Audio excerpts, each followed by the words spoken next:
Hello বন্ধুরা, আজকে আমি সোয়াবিন রান্না করছি। তোমরা সঙ্গে থাকো, দেখতে থাকো, লাইক করো, শেয়ার করো, কমেন্ট করো। সোয়াবিনটা ধুয়ে ভাজে নিচ্ছি। ভাজা হয়ে গেছে, নামাই নিচ্ছি।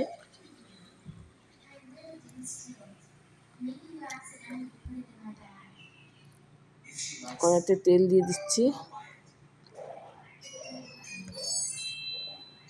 শুকনো লঙ্কা দিয়ে দিলাম, তেজপাতা, জিরা,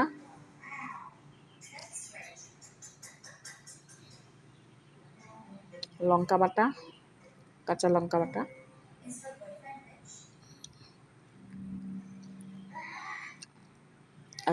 এক চামচ হলুদ,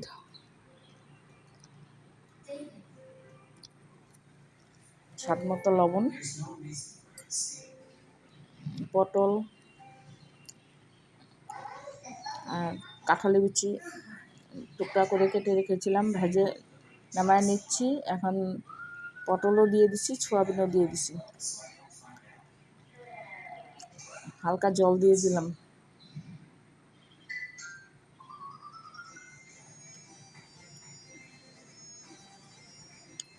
জিরা বাটা দিয়ে দিচ্ছি, ভাজা জিরা বাটা।